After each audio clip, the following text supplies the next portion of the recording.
Geneva Job. The man on the other end of the satellite phone had the kind of voice that was used to giving orders that were never questioned. It was a voice that moved markets and started small wars. "She is not to be harmed," the voice said. "And my name is not to be associated with this in any way. The payment will be sufficient to ensure your complete discretion." Brill stood in the shadows of a narrow alley in Geneva's old town, the phone pressed to his ear. The air smelled of rain and old stone. "I understand," he said. "No, you don't," the voice shot back. "You understand a contract. I am talking about my daughter, my only child. If they harm her, find them and erase them from the earth."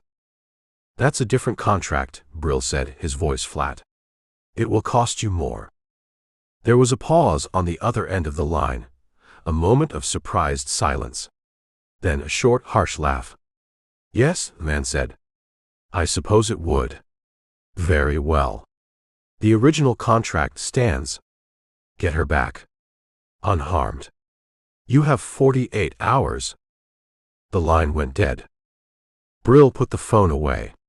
The job was simple. On paper.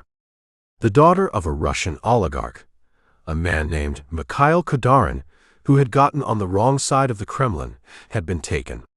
Not by the state. Not for politics. This was business. A rival of Kadarin's, a Chechen gangster named Timur, had snatched the girl as leverage in a dispute over a shared shipping route through the Black Sea. The girl, Anya, was 22, a student at the University of Geneva. She had been taken from her apartment 2 days ago. No police. No ransom demand to the authorities. Just a quiet message sent from one gangster to another. Kadarin couldn't go to the Swiss police without exposing his own questionable business dealings. So he had called a man, who had called another man, who had called Carver. And Carver had called Brill. Brill walked out of the alley and into the street. Geneva was a city of clean lines and quiet money. A clockmaker's city, precise and orderly. But underneath the polish, it was like any other place. It had its dark corners. It had its predators. He found the cafe where Anya had last been seen. It was a chic, modern place with glass walls and uncomfortable-looking chairs. He sat at an outdoor table and ordered an espresso he didn't drink. He wasn't here for the coffee. He was here to listen. He had a photograph of Anya on his phone. A pretty girl with dark hair and her father's serious, intelligent eyes. He showed it to the waitress. "Did you see this woman 2 days ago?" he asked in flawless French. The waitress, a young woman with a bored expression, glanced at the photo. "Perhaps. Many people come here." Brill slid a 100-franc note across the table. The waitress's expression became less bored. "She was here," the waitress said, the bill disappearing into her apron. "With 2 men. They were speaking Russian. She did not look happy." "Did you see where they went?" "They got into a black Mercedes. It went that way." She pointed down the street, toward the lake. It was a start. A black Mercedes. In Geneva, that narrowed it down to about half the cars in the city. Brill spent the next 4 hours not looking for the car, but for the men. He moved through the city's Russian-speaking enclaves, from the high-end watch shops to the smoky underground vodka bars. He was a ghost, listening, observing. He was looking for Chechens. They had a certain way about them. A swagger that was different from the Russians. A coiled, watchful stillness that came from a lifetime of war. He found them in a small, dirty casino tucked away in a basement near the train station. The air was thick with the smoke of cheap cigars and the smell of stale beer. 3 of them were playing poker at a back table. They were big men, with the flattened noses and cauliflower ears of street fighters. They were laughing too loudly, drinking too much. They were soldiers at ease, confident in a city that wasn't their own. Brill sat at the bar and ordered a water. He watched them in the mirror behind the bar. He listened to their talk. They were speaking a mix of Russian and Chechen. They were talking about money, about women. And then one of them, the biggest of the three, said something that made Brill's ears prick up. "The girl is a pain in the ass. Cries all the time. Timur should have just taken the father's money." "Timur wants to make a point," another one said.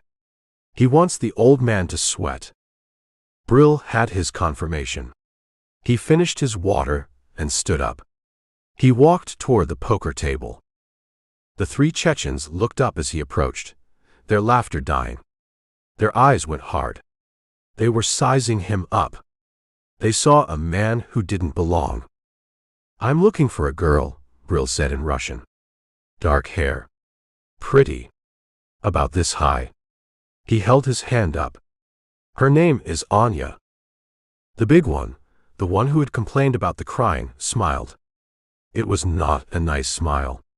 "I don't know any girls named Anya. Maybe you should look in a brothel."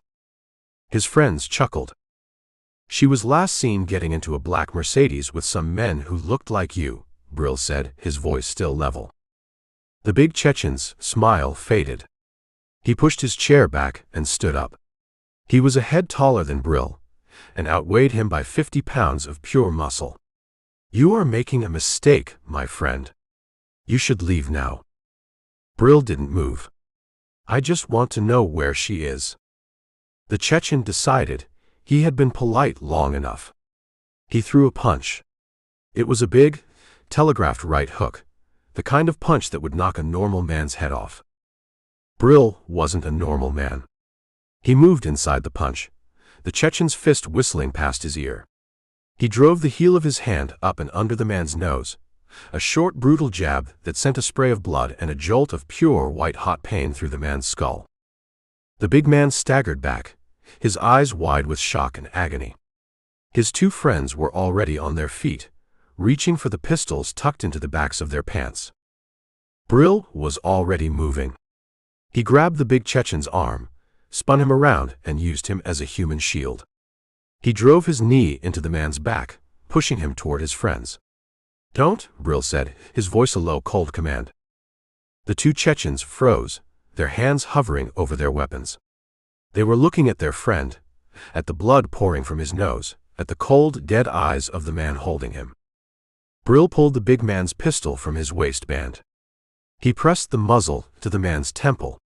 "The girl," he said. "Where is she?"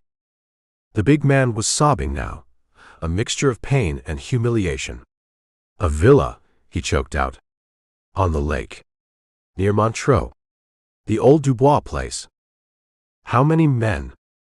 "5. 6 maybe. Timur is there." Brill had what he needed. He shoved the big man forward, sending him stumbling into the poker table. He didn't shoot. He didn't need to. He had made his point. He backed away, toward the door, the pistol held steady. The other two Chechens didn't move. They just watched him go, their faces a mixture of fear and a new, grudging respect. Brill walked out of the casino and into the cool night air. He tossed the Chechen's pistol into a storm drain. He didn't like using another man's gun. He had his own. He found the Dubois villa on a map on his phone. It was an old, secluded estate on the shore of Lake Geneva, surrounded by a high stone wall. A perfect place to hold someone. A perfect place to lay a trap. He rented a car, a nondescript Peugeot, and drove east out of the city, the lights of Geneva shrinking in his rearview mirror. The road wound along the edge of the lake, the dark water a sheet of black glass on his right, the mountains rising like sleeping giants on his left. He parked the car a mile from the villa and walked the rest of the way, moving through the woods that bordered the estate. He found a spot on a hill that overlooked the property.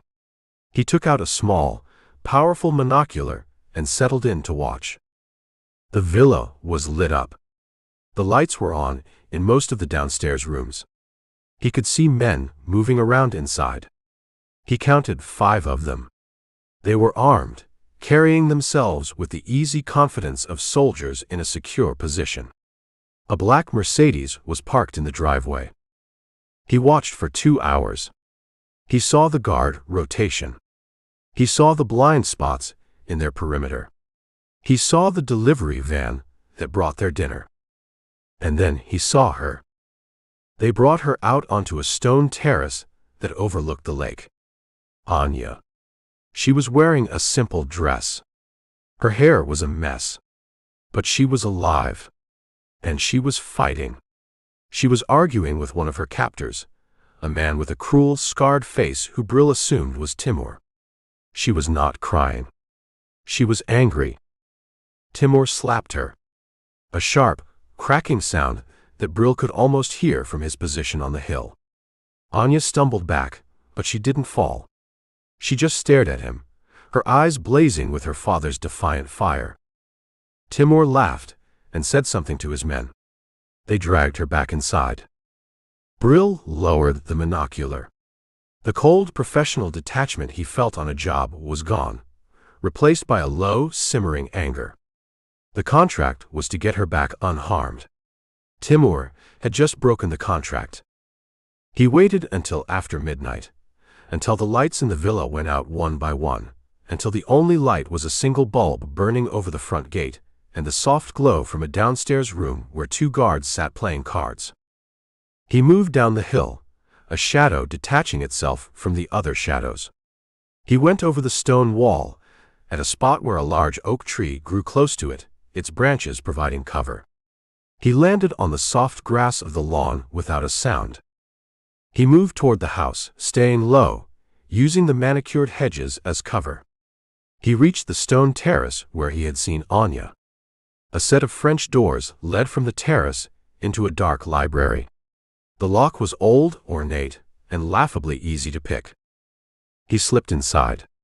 The house was quiet, the only sound the ticking of a grandfather clock in the hall. He moved through the dark, opulent rooms, his feet silent on the thick Persian rugs. He was a ghost in the gangster's palace.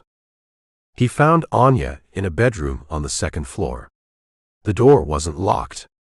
One of the card-playing guards sat in a chair outside her door, his head nodding, half asleep. Brill moved past him without a sound. He opened the bedroom door a crack and peered inside. Anya was asleep on a large 4-poster bed, her breathing slow and even. She was alone.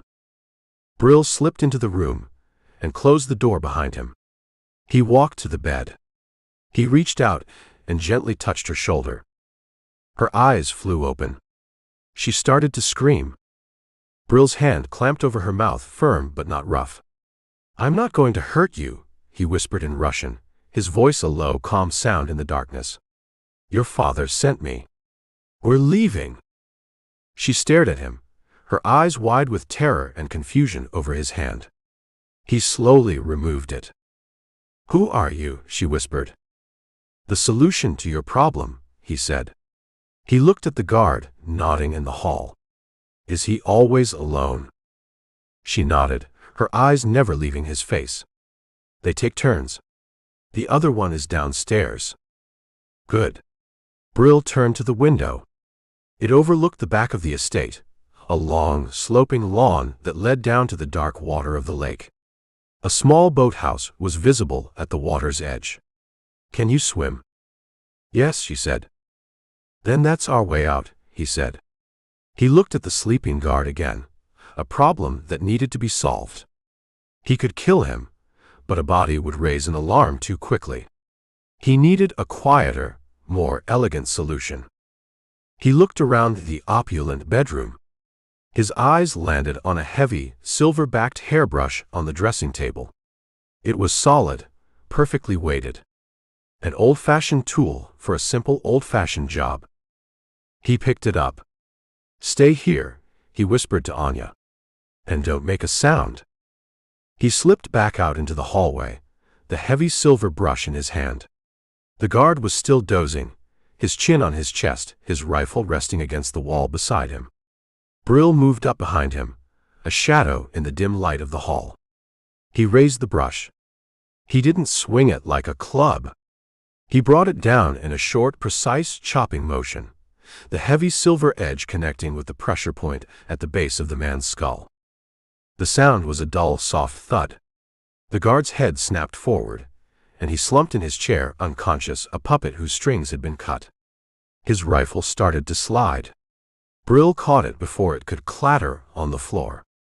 He propped it back against the wall, then gently pushed the guard's head back into a more natural sleeping position. Anyone glancing down the hall would just see a man who had fallen asleep on the job. He went back into the bedroom. Anya was standing by the window, her arms wrapped around herself. She had seen what he did. "Come on," he said, his voice a low command. "The window." He slid the old sash window up. It opened with a low groan. The night air was cool, and smelled of damp earth and the clean, metallic scent of the lake. He looked down. It was a 20-foot drop to the soft grass of the lawn. "I'll go first," he said. "I'll catch you." He swung his legs over the sill and dropped, landing with a soft thud, his knees bending to absorb the impact. He looked up. "Okay. Your turn." She hesitated, looking down, her face pale in the moonlight. "Now," he said, his voice sharp. She took a breath, swung her legs over, and let go. He caught her easily, her slight weight barely a burden. He set her on her feet. "The boathouse," he whispered, pointing. "Stay low. Move fast." They ran across the manicured lawn, two shadows moving through the darkness. The grass was wet with dew. They reached the boathouse, a small rustic building at the edge of a wooden pier. The door was locked with a simple padlock. Brill took a thin piece of metal from his pocket, a tension wrench and a pick. The lock popped open in 3 seconds. Inside, it smelled of gasoline and lake water. A sleek, powerful-looking speedboat was tied to the dock. A Riva, all polished mahogany and chrome. "Can you drive this?" he asked. "My father has one," she said. "I know how." "The keys won't be here," he said, already moving toward the engine compartment. "They are," she said. She reached under the dashboard and pulled out a key on a small floating cork keychain. "Timur likes to make a fast getaway." Brill looked at her, a flicker of something that might have been surprise in his eyes. "Good," he said. He untied the boat from the dock. "Start it. But don't turn on the lights." She slid behind the wheel. The engine turned over with a low, throaty rumble. Brill pushed them away from the dock, then climbed aboard as she put the boat in gear, and they slid out of the boathouse, a dark shape moving across the even darker water. They were 100 yards out when the lights in the villa flashed on. All of them. A shout echoed across the water. Then another. "They found the guard," Anya said, her voice tight. "Go," Brill said. "Fast." She pushed the throttle forward, and the Riva leapt across the water, its powerful engine a roar that shattered the night's quiet. A searchlight from the villa's terrace stabbed out, sweeping across the lake, hunting for them. Then gunfire. The pop, pop, pop of automatic rifles. Bullets stitched the water behind them, kicking up plumes of spray. Anya didn't flinch. She kept her hands steady on the throttle, her eyes fixed on the dark horizon, pushing the boat faster and faster, leaving the lights and the anger and the violence behind them, a dark shape disappearing into the vast, silent blackness of the lake. Don't miss a single action-packed thriller in The Declassified Files.